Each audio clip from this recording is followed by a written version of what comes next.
New Jeusselem Vitola, the woman found dead inside of an RV after being reported missing. This is our top story. Tonight on 2 News at 5 o'clock, I'm Jim Spiewak. Thanks for joining us. Vitola's husband is a person of interest in connection to his wife's death. As police continue to search for him, the community is coming together to remember Vitola. 2 weeks. That's all the time passed between the day Jeusselem and her husband opened their food truck, their dream, their fresh start, and the day police found her body locked inside a trailer that he owned. 2 weeks. Let that sit with you for a second, because we are going to talk about this. When the clock strikes midnight, the truth comes out. I'm 12 a.m. crime, and every single day I bring you real cases of domestic violence that turn deadly. The stories the system tried to bury, the victims who deserve justice. If you're about that raw, unfiltered truth, hit subscribe. New case drops every day at midnight. Don't sleep on justice. This is 12 a.m. crime.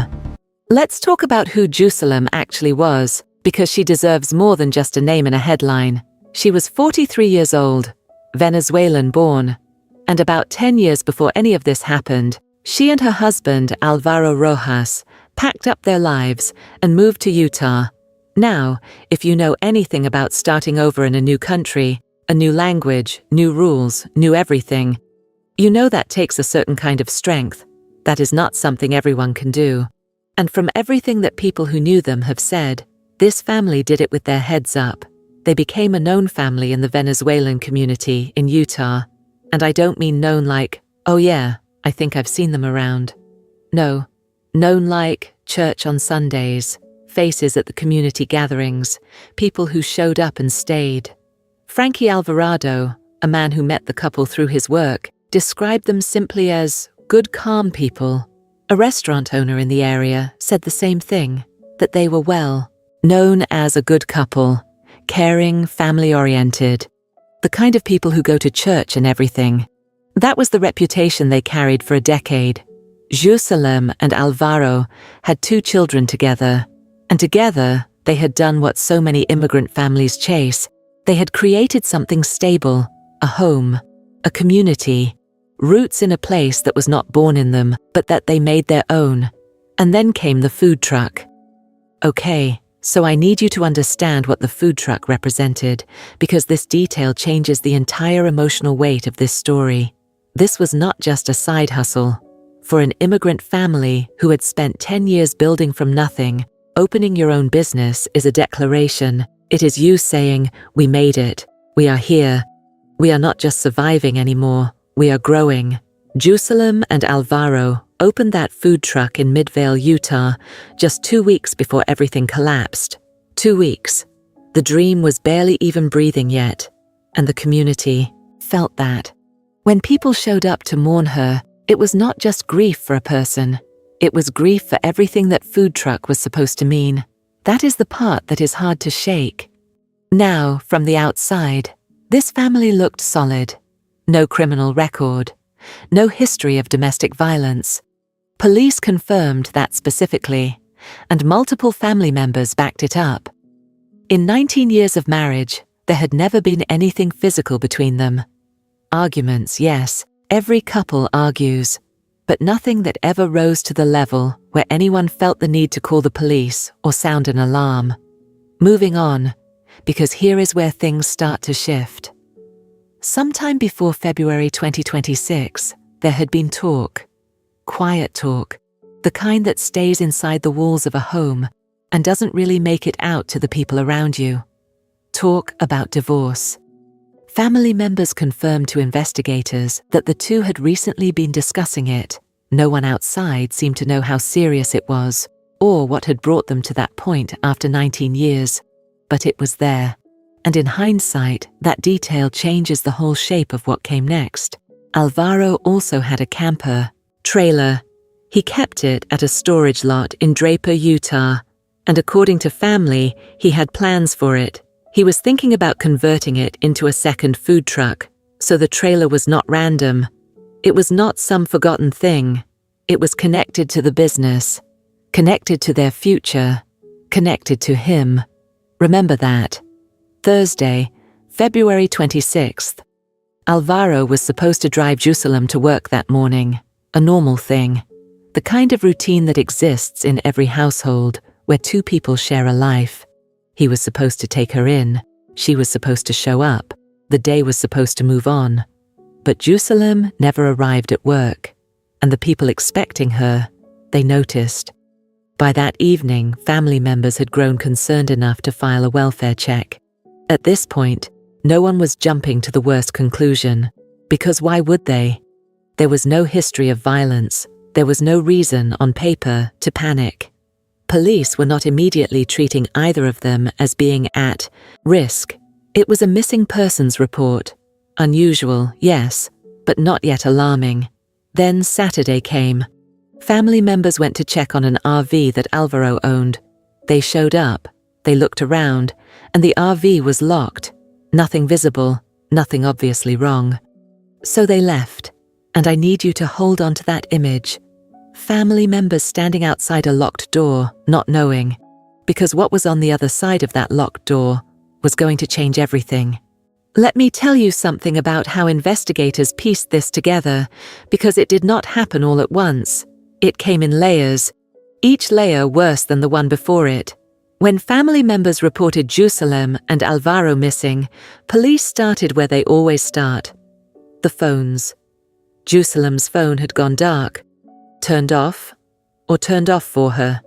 Either way, it was not talking. Alvaro's phone was different. His phone pinged, and where it pinged was Draper, Utah. Not far, not across the country. Right there, in the same general area where the family had already mentioned something important, that Alvaro kept a camper trailer at a storage lot in Draper. A trailer he had plans for. A trailer connected to the food truck dream they had just launched 2 weeks before. No, because at this point, the investigators are connecting dots that the family had handed them without even realizing it. The phone, the trailer, the storage lot. It all pointed to the same place. So, police did what they had to do. They got a search warrant, they went to that storage facility, and they opened that trailer. And inside they found Jeusselem. She was 43 years old, a mother, a woman who had crossed an ocean's worth of hardship to build something real. And she was inside her husband's trailer, in a storage lot, days after anyone had last seen her alive. The Saratoga Springs Police Chief addressed the press and confirmed it plainly.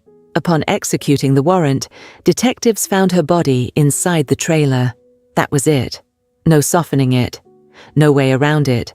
Now, the cause of death at this point had not been officially released.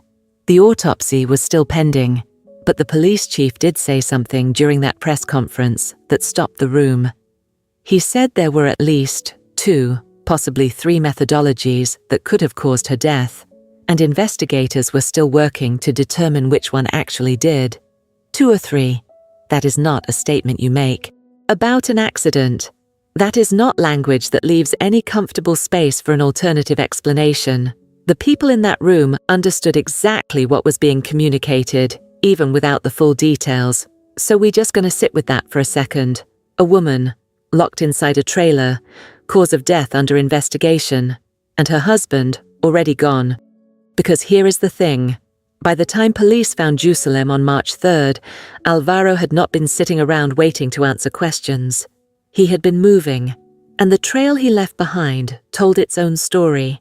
The vehicle was a 2005 gray Toyota Sequoia, Utah license plate T409YB, and that truck became the thread that investigators and the public were told to pull on, because it was the only moving piece left in this case. Cameras caught it first in Cedar City, then St. George, then Las Vegas, each ping moving further from Utah, further from Draper, further from that storage lot and everything inside it.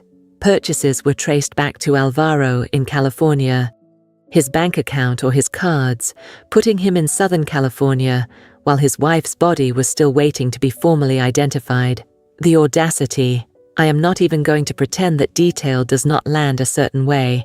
Police confirmed that his vehicle had shown up on a California camera as recently as the day before the press conference. meaning he was not hiding in a basement somewhere waiting for this to blow over. He was moving, actively, with direction. And the question that the entire community, and a lot of investigators, had on their mind was simple. Is he trying to reach the border? Mexico was the obvious concern. Alvaro and Jeusselem were originally from Venezuela. They had roots, connections, a world that existed before Utah. If he crossed that border, the entire dynamic of this investigation would shift. Extradition is complicated. International fugitives are harder. Everyone who understood how this works was watching the border closely. But here is what police said at the time. His vehicle had not been spotted by Border Patrol at the border. Not yet. Which is something. But it is not everything. Because a man who has already crossed Utah, Nevada, and into California in a matter of days is a man who is not slowing down on his own. The FBI was brought in, local agencies, federal agencies, all coordinating to track a 57-year-old man in a gray SUV who was somewhere in Southern California and clearly had no intention of turning himself in. Police were direct about one thing. Finding him was a priority, but once someone crosses state lines, and especially when there is the possibility of crossing an international border, the situation moves beyond what one police department can handle alone. They were doing everything they could, but they also had to be honest with the public that some of it was out of their hands. Now hold on, because I want to go back to something for a second. Because while all of this is happening, the manhunt, the cameras, the FBI, the border watch, back in Utah, a community was falling apart. The Venezuelan community in Utah had already been on edge from the moment the disappearance was first reported. This was not a family that blended into the background. They were known. They were active in their church. They had friends who described them as calm, loving, good people. When the food truck opened 2 weeks before, people were happy for them. This was a community win. And now the same community that had celebrated with them was organizing a vigil. People showed up to that vigil in Saratoga Springs, still trying to process what had happened. Some of them had been searching for this family on social media, sharing posts, trying to help find them, holding on to the hope that there was some other explanation. Some misunderstanding, some accident. Something that wasn't this.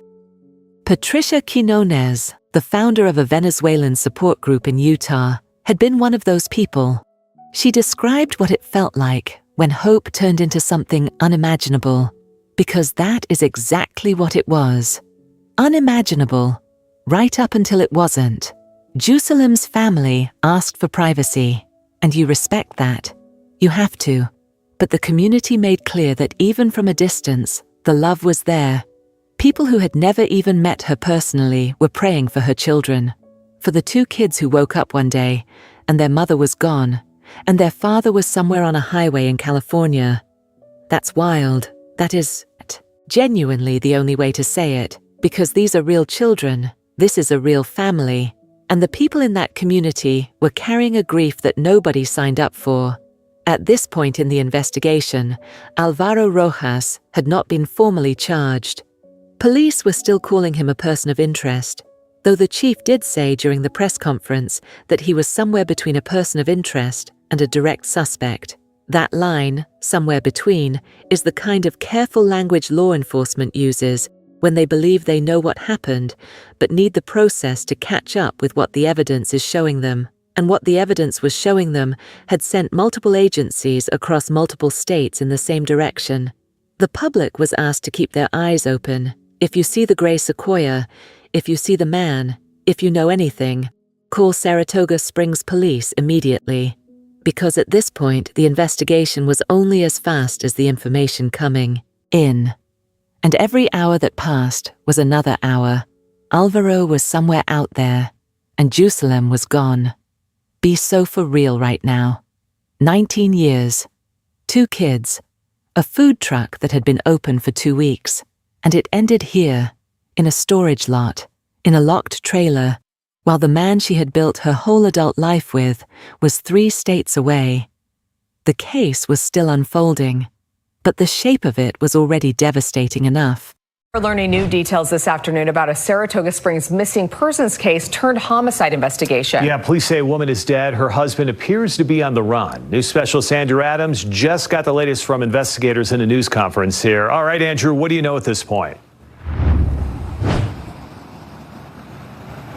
Well, police say the couple had been married for 19 years. Family members say there have been no known cases or instances of domestic violence, but there had been arguments, and recently there had been apparently some discussion about divorce. Now, this got onto everybody's radar as a missing persons case last night, and these are really the only images that we have that we're showing you right now, including of a possible vehicle. Family members said Jeusselem Vitola and Alvaro Rojas had last been seen Thursday morning when Rojas was supposed to take his wife to work. Those family members say she never showed, and eventually they reported the disappearance to police.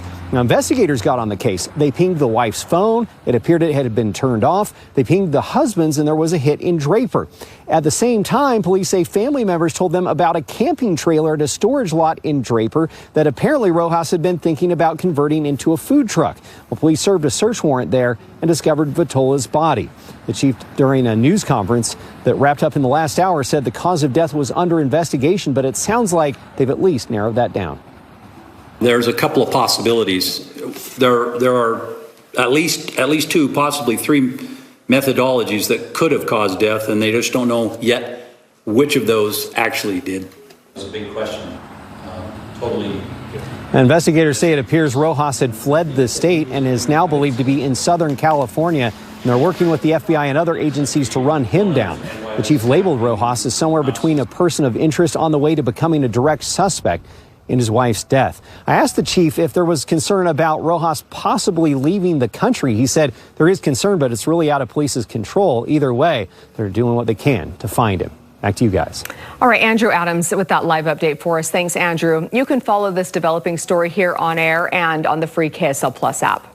Now, I have to be straight with you here because that is the only way this channel operates. At the time this story was being reported, Alvaro Rojas had not been arrested. There was no courtroom, no charges formally filed, no moment where someone put handcuffs on him and sat him down in front of a judge. None of that had happened yet. What existed was a manhunt, an active, multi-agency, multi-state manhunt for a man who police believed had killed his wife, placed her body in his own trailer, locked the door, and driven away. And honestly, that absence, the fact that there was no arrest yet, is its own kind of weight, because Jeusselem did not get to walk away from whatever happened in that trailer. She did not get to put distance between herself and the situation. She did not get a head start. She did not get any start at all. And yet the man police believe is responsible was out there somewhere in Southern California, free, moving, breathing, making purchases, watching the world go by through the windshield of a grey Toyota Sequoia. Try again, because that is not justice. That is not even close to justice. And the people who loved Jeusselem knew it. The community holding that vigil in Saratoga Springs knew it. The two children she left behind definitely knew it, even if they were too young or too broken to put words to it yet. What investigators did have, though, was momentum. They had the vehicle on camera across multiple states. They had purchases placing him in California. They had the FBI. They had eyes on the border. They had a public that had been given his description, his license plate, and his face. The net was tightening, even if it had not closed yet. And law enforcement made clear that they were not done, not even a little bit.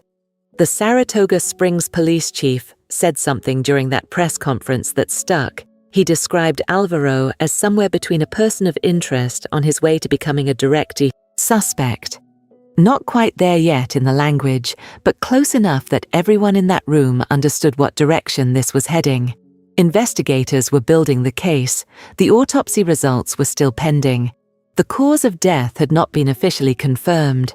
But the picture was already forming, and it was not a picture that left a lot of room for innocent explanations. So where does that leave things?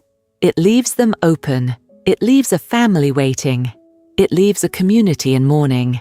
and it leaves a case that was still unfolding in real time, with more answers owed to a woman who deserved every single one of them. Let's not forget, this man knew where that trailer was. He knew what was inside it. He knew the route from Utah to California. None of that happened by accident. None of that was confusion or panic or a split-second mistake. That was a series of decisions, one after another. And somewhere in Southern California, the person who made those decisions was still out there. Vitola was 43 years old. She came from Venezuela with her husband, her hope, and her hands ready to work. She spent 10 years in Utah building something real, a home, a community, a reputation, a life. She raised 2 children. She went to church. She was the kind of person that whole neighborhoods described the same way, without even coordinating. Good, calm, loving, family first. And 2 weeks before she died, she opened a food truck. That detail will never not hurt. Because the food truck was not just a business, it was proof. Proof that everything she had sacrificed to get to this country, everything she had pushed through, everything she had built alongside a man she had loved for 19 years, it was all adding up to something. The food truck was the version of her life where the struggle was finally starting to pay off, and she barely got to stand in it. At the end of the day, this story is about more than one marriage falling apart. It is about what happens when the person who is supposed to be your safe place becomes the most dangerous place you can be. It is about how violence does not always announce itself. It does not always come with a history of police calls and restraining orders and visible warning signs. Sometimes it comes after 19 years, and 2 children and a food truck opening, and a conversation about divorce. Sometimes it comes from the person nobody ever thought would do it. The community that mourned Jeusselem in Saratoga Springs was not just mourning her. They were mourning the version of the future she never got to live. The food truck she will never stand behind again. The children she will never watch grow up. The 10 years of hard work that got cut off before it could fully bloom into everything she had been working toward. Her family asked for privacy, and that matters. Grief is not a public performance, but the people around her made sure her name was spoken, made sure she was remembered as more than a victim in a headline, made sure that the Jeusselem they knew, the businesswoman, the mother, the community member, the woman who showed up, was the version of her that people walked away with. So if you took anything from this story today, let it be her name.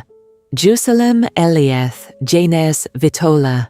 Say it again for the people in the back, because she deserves to be remembered correctly. She deserves for her story to be told with the full weight of who she was, not just how she died. And her children deserve to one day see a world where the person responsible for their mother's death is held accountable. Fully. Completely. With no more running. If you have any information about the whereabouts of Alvaro Rojas, contact the Saratoga Springs Police Department, because somewhere out there, justice is still waiting to happen, and Jeusselem has already waited long enough.